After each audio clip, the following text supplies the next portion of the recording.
धर्मानुरागी महानुभाव, होनहार और होशियार प्यारे प्यारे बालकों बालिकाओं,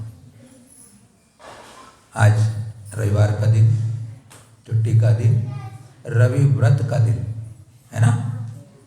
और ये आज आपके लिए अच्छा दिन है, गुड डे है। आज अच्छा दिन है कि आप आज प्रातःकाल जिनेंद्र भगवान के दर्शन किए, अभिषेक देखा, अभिषेक किया और फिर उनका पूजन किया, भक्ति की, और फिर अब अपने को अपने गुरुओं के आशीर्वाद में मिलेंगे, आपको उनका प्रवचन मिलेगा। तो आज का दिन अच्छा दिन है, क्योंकि यह ऐसे घड़ी, ऐसा समय पुण्य से मिलता है। पुण्य आपने पहले किया तो आपको यह शुभ घड़ी, शुभ दिन आज आपको अच्छा मिला है, इसलिए आज का दिन अच्छा दिन है। ऐसा दिन रोज बनना चाहिए, अच्छा दिन रोज बनना चाहिए कि रोज भगवान के दर्शन, रोज भगवान के पूजन करो, है ना। क्यों? देखो आप कितना बढ़िया, आप इतने कम उम्र वाले होकर के भी रवि व्रत का व्रत पालन कर रहे हो, तो किस लिए कर रहे हैं हम? आत्मा के कल्याण के लिए कर रहे हैं, आत्मा का उद्धार करने के लिए कर रहे हैं, अपने को संसार से मुक्त होना है, इसलिए रवि व्रत का पुण्य व्रत लिया है। और उससे आपको क्या होगा? आपका मन पवित्र होगा, आप अच्छे इंसान बनेंगे, आपकी भावनाएं उन्नत होगी और आप स्वस्थ मस्त रहोगे। सब कुछ अच्छा अच्छा होता है ना। इसलिए रविवार करते तो करते ही, रोज करो तो अच्छी बात है ना। तो आप लोगों ने जो सुबह प्रातः काल उठ करके अपने बड़े जनों का, माता पिताओं का चरण स्पर्श करके प्रणाम किया होगा आप लोगों ने सुनिश्चित रूप से। नहीं किया होगा तो फिर आज से फिर शुरुआत, कोई तकलीफ नहीं, धीरे धीरे अभ्यास पड़ जाता है, ठीक है ना।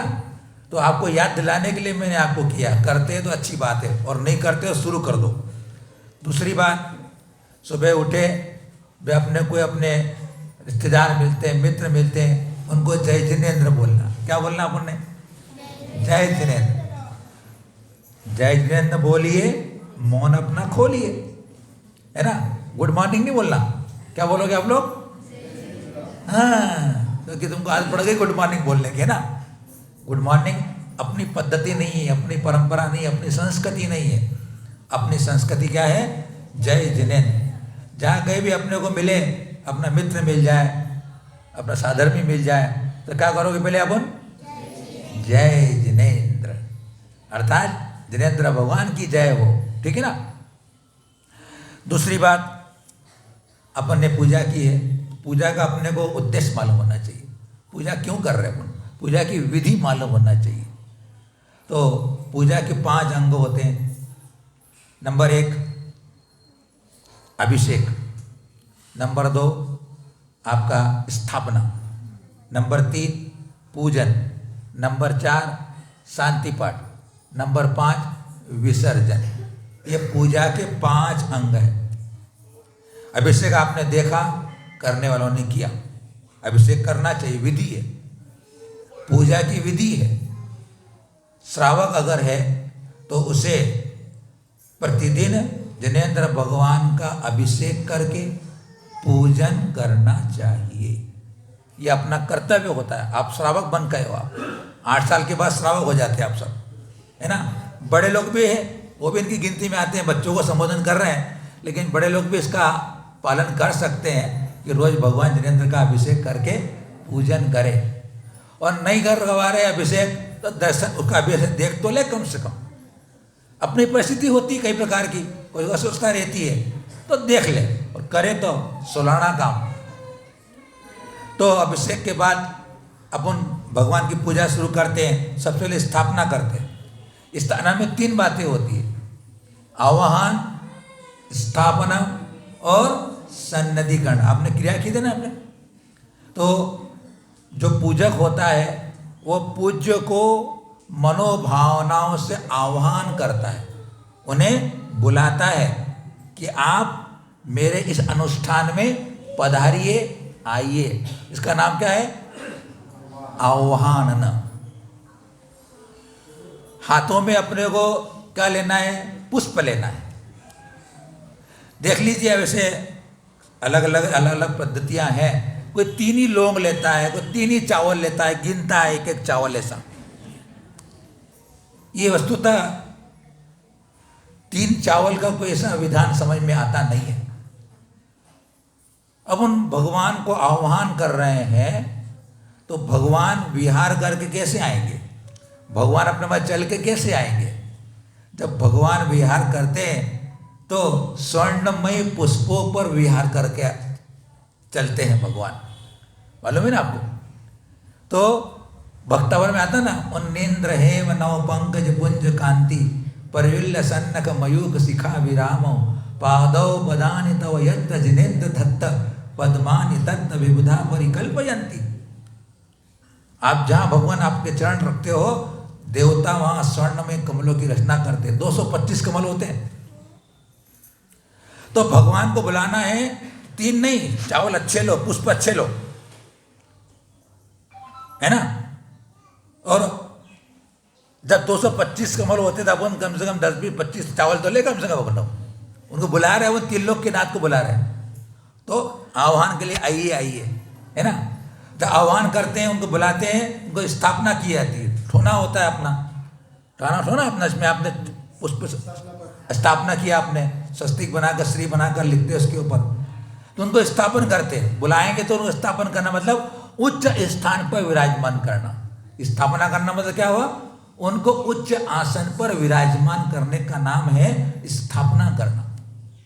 और जब स्थापना करने पर भी मन भरता नहीं है, अपने मन में तृप्ति नहीं होती, उनको भगवान को हृदय में स्थापित करने, सन्निधि करना, मैं मेरे नजदीक आपको विराजमान करता हूँ। प्रतीक के रूप में अब ठोने में उनको अपने पुष्पों का सेवन कर दिया। उसकी विधि भी होती है, यूँ बुलाना, फिर यूँ करना, फिर यूँ करके यूँ करना। दक्षिण भारत में जाओ, इसकी भी विधि होती है।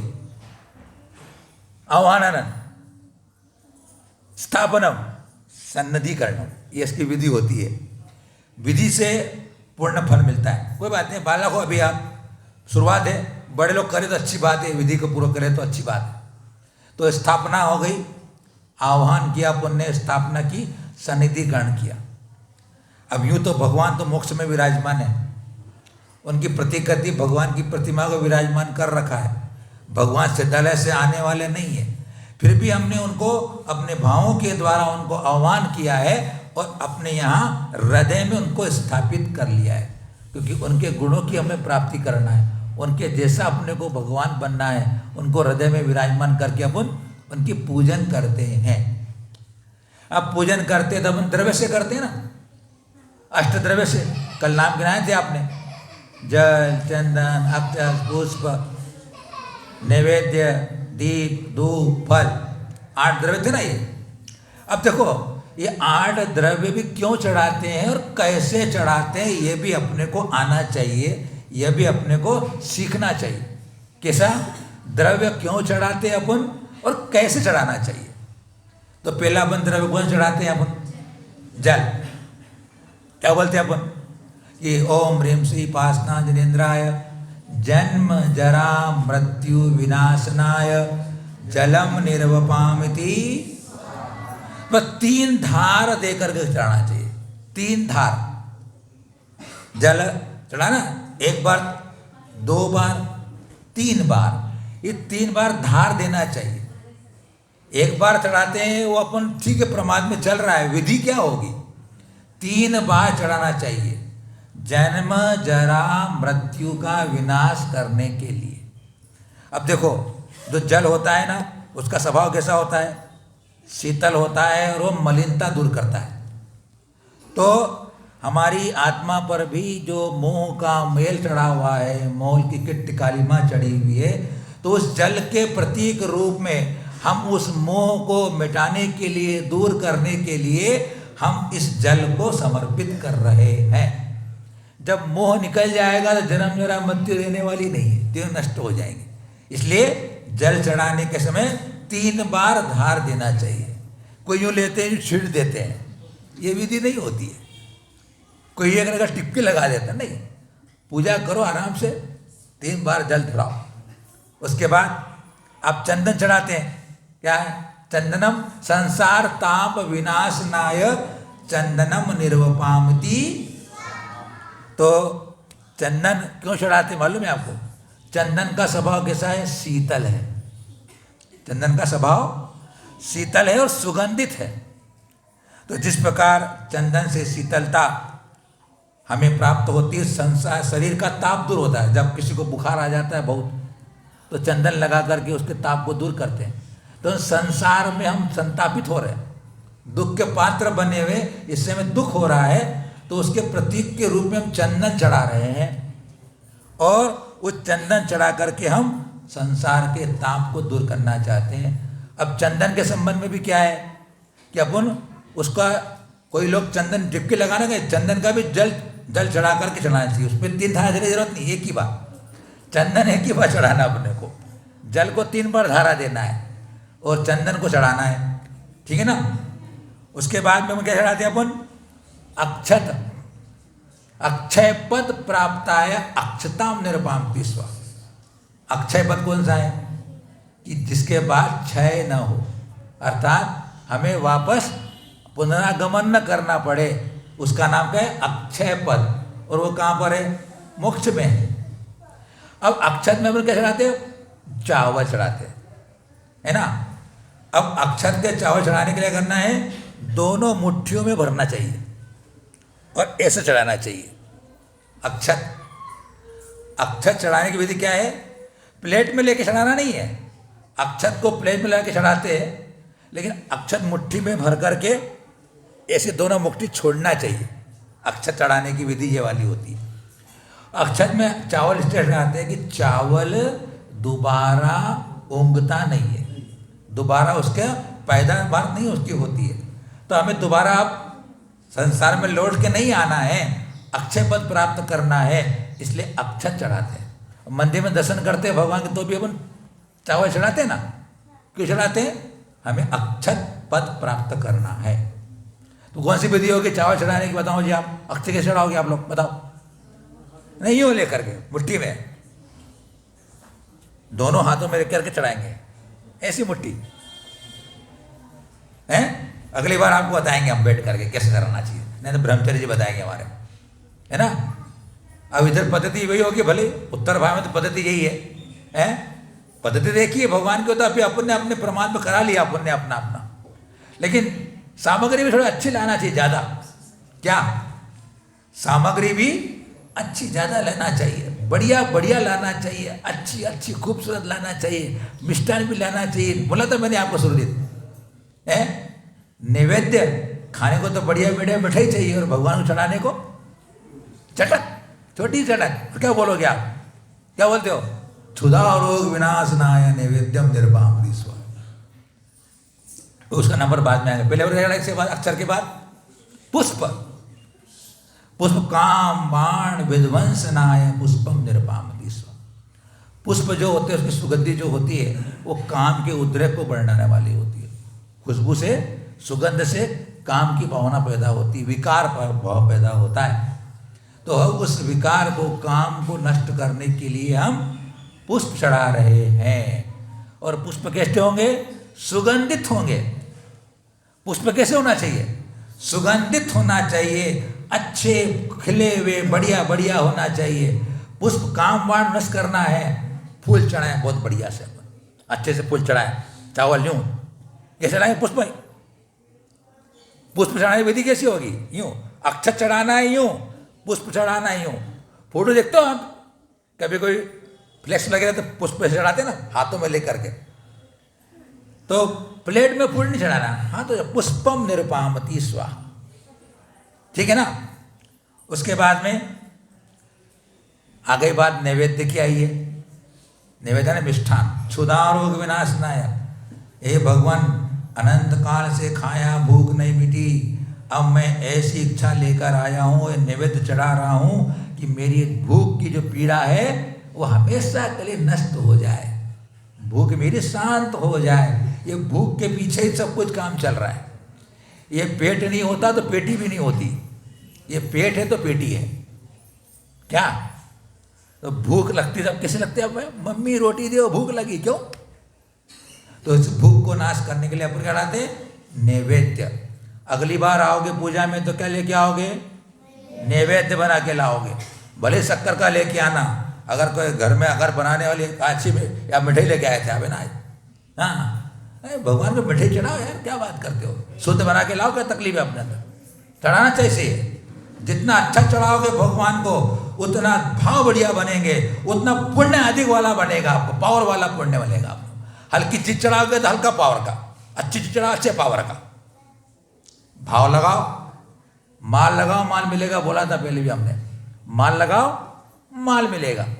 तो चटक नहीं चढ़ाना, छोटी चटक लगाते हैं, ऐसी छोटी वाली, एक गोले में इतने बना लेंगे चटक, नहीं चटक नहीं व्यवस्था है। चटक चढ़ाते हो, चटक बड़ा बनाओ ना, इतनी बड़ी चटक बनाओ, चटक बड़ी बना लो। अगर नहीं नैवेद्य की व्यवस्था हो रही, चटक बड़ी ले, चढ़ा सकते हो। उसके बाद में अपना क्या नंबर आएगा, बोलो आप लोग? नैवेद्य के बाद दीप। मोहांधकार विनाशनाय दीपम निर्भम। दीपक जलाते हैं तो उजाला हो जाता है, प्रकाश हो जाता है। हमारे अंदर भी अनादिकालीन हमारी आत्मा में मोह का अंधकार फैला हुआ है। उस मोह के अंधकार से हमें अपनी आत्मा ही समझ में नहीं आ रही है। बाहर के जगत के पदार्थ का स्वरूप यथार्थ क्या है हमें ज्ञात नहीं हो रहा है। अज्ञान के अंधेरे में भटक रहे हैं। सुख सच्चा कहाँ है नहीं समझ में आ रहा है। उस मोह के अंधकार को दूर करने के लिए दीपक भी अपने को उड़ाना चाहिए ना, ऐसा करना चाहिए। फिर ऐसा करते हैं ना तो दीपक का वह समर्पण हो जाता है। तो दीपक चढ़ाना चाहिए। दीपक की व्यवस्था नहीं होती तो बहुत से लोग उस चटक को पीली कर लेते हैं, चटक को पीली करते हैं। वो अपनी अपनी व्यवस्था होगी, लेकिन दीपक तो जला हुआ हो वही तो अंधकार दूर करेगा। वो दीपक वो चटक अंधकार दूर कैसे करेगी, है ना? तो अपने को दीपक चढ़ाना चाहिए बढ़िया सा। उसके बाद में कहा है धूप चढ़ाना चाहिए। धूप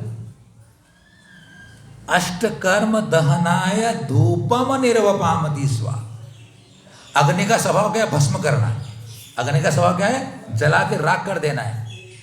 तो जिस प्रकार हम धूप खेते हैं तो जल की राख हो जाती है, उसके प्रतीक के रूप में हम भी धूप को अग्नि में समर्पित करते हैं। धुपाड़ा होना चाहिए। आराम से आप धुपाड़ा रखो कोयले लगा करके और धूप खेओ तो उसका आनंद होता है। उसकी खुशबू जब जाती है तो हमारे अंदर वह मनोभावनाओं को पवित्र करती है, विचारों को सकारात्मक बनाती है, शारीरिक रोगों को दूर करती है। धूप चढ़ाना चाहिए, उसमें कोई पाप नहीं है। अग्नि में धूप के लिए पाप नहीं लगता है। भगवान के कामों में कोई पाप नहीं लगता है। घर के काम में पाप लगता है, लेकिन भगवान के जितनी भक्ति करोगे आप, भगवान के जितने भी आप पूजा आराधना करोगे आप, पाप नहीं बनता है, पुण्य बनता है। इसलिए कभी भी भगवान के कामों में पाप का विचार तो करो ही मत। भक्ति कर रहे हैं, पुण्य ही संपादन होगा। भाव और द्रव्य दोनों चाहिए। द्रव्य अच्छा होगा, भाव भी अच्छे बनेंगे। द्रव्य अच्छा नहीं होगा, भाव अच्छे नहीं बनेंगे। तो अपने को धूप चढ़ाना चाहिए। उसके बाद में फल की बारी आती है। क्या बोलते हैं? मोक्ष फल प्राप्ताय फलम निर्वामति स्वाहा। फल, मोक्ष फल चाह रहे अपन, तो मोक्ष फल के लिए भी फल भी बढ़िया होना चाहिए। इतना बड़ा फल, मोक्ष का फल सबसे बड़ा फल, तो फल भी बढ़िया होना चाहिए। फल चढ़ाओ अच्छे से बढ़िया, है ना? केला, अमरूद, फिर उसके बाद बोलो ना दाढ़ी, सेव फल है, अच्छा बढ़िया बढ़िया जो भी सीजन का फल आता है। आम चढ़ाओ, हैं? तो आम चढ़ाओ। और नई व्यवस्था होती है बादाम चढ़ाने, खाली चढ़ाओ, कोई तकलीफ नहीं। भाव जितने अच्छे होंगे। उत्तर भारत के लोग कहते हैं, दक्षिण भारत के लोग कहते हैं, हमको जाते हैं हम लोग तो बोले महाराज जी हरा चढ़ाओ हरे भरे रहोगे, बोले सूखे चढ़ाओ सूखे रहोगे, बोले है। तो हरा भरा रहना है अपने को, हरा भरा रहना है तो हरे भरे चढ़ाओ, और सूखा रहना, सूखे रहो। तो जितना हम भगवान के गुणों में अनुराग, उनके गुणों की प्राप्ति का भाव, अच्छा इंसान बनने का भाव, अच्छा श्रावक बनने का भाव, एक मुनि बनने का भाव, मोक्ष को, कर्मों को नाश करने का भाव। अरे श्रावक का कर्तव्य है रे भैया बहुत बढ़िया तरीके से प्रतिदिन पूजा करना। अगर पूजा नहीं करते हम वीरेंद्र भगवान की तो हमारा मनुष्य जन्म निरर्थक होता है, निष्फल होता है। उससे अब इस मनुष्य जन्म को हम किसी प्रकार से बुना नहीं पाएंगे। अन्यथा अगला आने वाला भाव अपने दुखदायी होगा, कष्टकर होगा। इसलिए बढ़िया से बढ़िया फल चढ़ाओ। उसके बाद में अनर्घवत प्राप्त है अर्घम निर्वामति स्वाहा। अर्घ में क्या करते, सभी द्रव्य ले लेते आप उसके अंदर, जल चंदन अक्षत। दक्षिण भारत की प्रथा समझ में आती है हमारे को बढ़िया। जब वो लेके ना तो जल भी लगाते हैं उसके अंदर, टिपकी चंदन भी लगाते हैं, उसमें दीप भी रखते हैं, फल भी रखते हैं। उत्तर भारत में नहीं करते लोग। उत्तर भारत में जल चंदन पूरा अर्घ बोलेंगे जल चंदन का, और लेंगे से वो अर्घ ही लेंगे, उसके अंदर जल चंदन नहीं लगाएंगे, दीप भी नहीं लेते। लेकिन इधर दीप लेते हैं, अच्छी बढ़िया। दूसरी एक बात कहेंगे, आपकी प्लेट की जो चढ़ाने की प्लेट बड़ी छोटी होती है। यहाँ हमने देखा, अपने अखलूज में देखा, फल्टन में देखा, आगे मार्शल्स में देखा, हमने सब जगह देखा हमने। इधर आपकी चढ़ाने की प्लेट बहुत छोटी सी होती है, वो मेरा मन भरता नहीं है। प्लेट थोड़ी बड़ी होना चाहिए। बड़ी प्लेट थोड़ा द्रव्य में ज़्यादा आएगा, छोटा सा द्रव्य आएगा तो मज़ा नहीं आता है ना। तो अगर छोटी प्लेट में तो भर के लो ना। अगर प्लेट छोटी भी है वो भर के लो। 50 ग्राम चावल भी नहीं चढ़ रहा तुम्हारे पूजा में तो यार, 50 ग्राम चावल भी नहीं चढ़ते अपने, तो बताओ आप पूजा का फल कैसे मिलेगा। अरे भैया, अगर आप जितना कमाते हैं, अगर आप 500 रुपये 1000 रुपये रोज की कमाई करते हैं, तो भगवान के लिए 100 रुपये तो खर्च करो। भगवान के लिए 100 रुपये खर्च नहीं करेंगे अपन क्या? श्रावक है अपन, अपना कर्तव्य है। अरे पाप कमाते घर में अपन, पाप धोने का साधन कौन सा है? अन्न क्षेत्रे कृतं पापम धर्म क्षेत्रे विनश्यति, और धर्म क्षेत्रे कृतं पापम वज्रलेपो न विनश्यति। अरे बाहर अपने से जो विषय कसायों में, काम धंधे में पाप कर्म होता है, उसको प्रक्षालन करने का साधन कौन सा तुम्हारे पास है? रोज का रोज धोलो ना। साधन कौन सा है? एक जनेन्द्र भगवान की पूजन, अभिषेक, भक्ति, स्तुति, जप, उनको प्रणाम करना, उनके प्रति विनय भाव धारण करना, यही मेरे पापों के प्रक्षालन करने वाले साधन है भाई। अरे ये नहीं कर पाएंगे अपन तो क्या काम चलेगा? आत्मा का ज्ञान करने के साथ साथ क्रिया भी अपनी होनी चाहिए। आत्मा के स्वरूप के प्रति प्रीति होने के साथ साथ अपने जो श्रावक के कर्तव्य होते हैं उसका भी बहुत अच्छी तरह से पालन होना चाहिए। आत्मा को कल्याण, आत्मा के जाने बिना कल्याण होने वाला नहीं है, लेकिन उस जिनेन्द्र भगवान की भक्ति के बिना आत्मा का ज्ञान भी होने वाला नहीं है। इसलिए सामंजस्य चाहिए, समतोलता चाहिए, बैलेंस चाहिए। आत्मज्ञान भी करें और प्रभु भक्ति भी करें। आत्मज्ञान भी करें, प्रभु भक्ति भी करें, गुरु भक्ति भी करें। गुरु भक्ति और प्रभु भक्ति के बिना आत्मभक्ति नहीं हो सकती भैया, आत्मभक्ति नहीं हो सकती। आत्मा के प्रति भक्ति बनेगी जब प्रभु के प्रति भक्ति होगी। अभी श्रावक पद पर हैं, अभी आपके लिए प्रभु भक्ति प्रधान है। खूब प्रभु भक्ति करने का मन बनाओ। प्रातः काल उठ करके बढ़िया से बढ़िया मन बना करके, अच्छा वस्त्र पहन करके बढ़िया इंद्र बनकर भगवान की पूजा करो। इंद्रो हम पूजनार्थ वगैरह जब पूजा का प्रारंभ होता है। दूसरी बात, अभिषेक के अंदर सबकी ड्रेस होती है। पुरुषों के लिए धोती दुपट्टा, महिलाओं के लिए साड़ी होती है।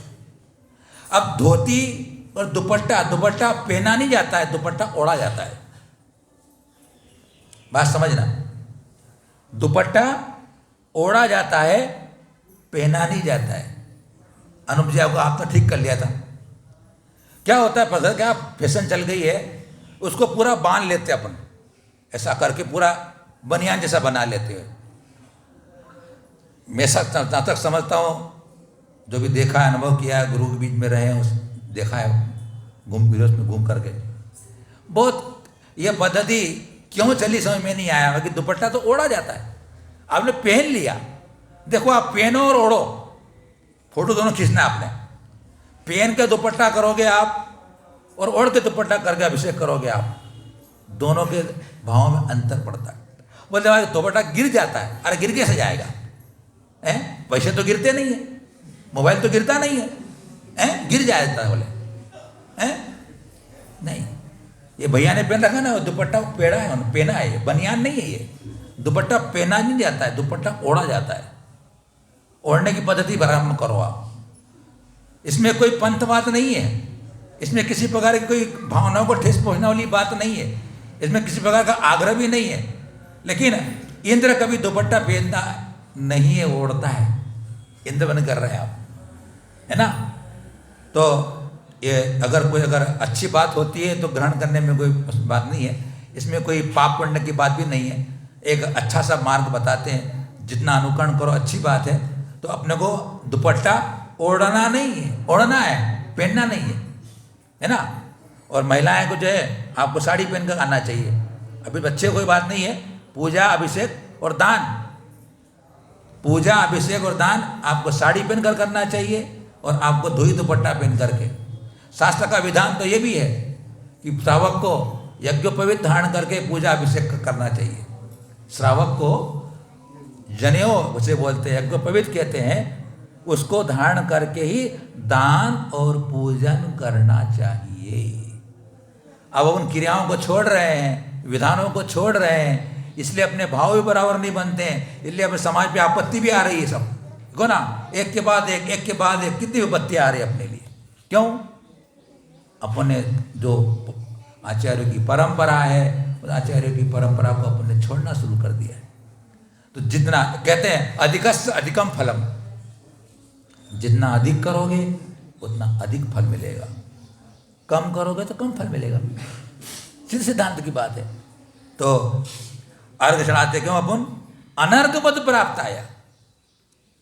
जिस पद का कोई मूल्य नहीं है, किसी कोई कीमत नहीं है, जब कोई भाव नहीं है, रेट नहीं है, ऐसा पद अनर्घ पद 8 द्रव्य लेकर के भगवान के चरणों में हम समर्पण करते हैं तो वह पूजन होती है। और पूजन के बाद शांति विधान होता है। शांति विधान क्यों करते हैं? कि मेरे द्वारा अगर जो कुछ भी शांति अर्घ चढ़ाया है, पूजा की है, स्तुति की है आपकी भगवान, तो उसे आत्म शांति मिले और विश्व शांति हो। आत्म शांति हो और विश्व शांति हो, ऐसा शांति पाठ बोला जाता है। उसके बाद नमोकार मंत्र पढ़ते हैं आप और विसर्जन करते हैं आप। क्यों करते विसर्जन? कि मेरे द्वारा इस पूजन विधान में कोई भूल हो गई हो, गलती हो गई हो मेरे से, परमात्मा के वश हो करके, तो भगवान मैं आपसे इन सब का क्षमा याचना करता हूँ और पुष्प चढ़ाते हैं और विधि की कामना करते हैं। तो आपके इस कोमल मन पर इसलिए हमने बताया कि अभी आपको संस्कार पड़ जाएंगे, पूजा विधि कैसी होती है और कैसे द्रव्य चढ़ाए जाते हैं, तो वो संस्कार आपके जीवन में आगे तक बने रहेंगे। इसलिए चर्चा आपके सामने बच्चों के लिए की है। बड़े लोग अनुकरण करेंगे, अगर अपने पास संस्कार नहीं है कोई बात नहीं, फिर से बदल लेंगे। जब अरे रात दिन का भटका हुआ आदमी रात को घर आ जाता, भटकावा नहीं कहते उसे। दिन का भटका हुआ आदमी रात को घर में आ जाए तो भटकावा नहीं कहते उसे, कोई बात नहीं। अगर अपने संस्कार नहीं, बदल लो, कर लो, भक्ति करो। एक ही बात, श्रावक हो भक्ति करो, पूर्ण भक्ति करो। भक्ति से भगवान बनते हैं, भक्ति से भगवान बना जाता है। इसलिए बंधुओं, ये आज का अपना विषय हुआ। श्रावक जन भी बैठे हैं, उनके लिए कल चर्चा करेंगे हम स्टोप्लेस के माध्यम से। ये भी एक विषय है, थोड़ा टेस्ट हो जाता है ना, रोज एक ही तो आज टेस्ट चेंज कर दिया आपके लिए, आज नमकीन दे दिया, रोज मीठा मीठा मिलता है कि नहीं? तो टेस्ट चेंज कर दिया है, जिससे कि ये चीज़ भी होनी चाहिए। बहुत से लोगों को जानकारी नहीं होती तो वो कर नहीं पाते हैं, और जो इसको सुन करके अपने जीवन को बदल लेते हैं तो अच्छा सा हो जाता है। तो टेस्ट चेंज, मीठे के बाद कल फिर मीठा नमकीन, ओम नमः सबको क्षमा, सबसे क्षमा। परम पूज्य मुनि श्री रत्न सागर जी महाराज की जय।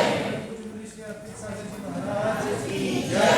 मुनि संघ की जय।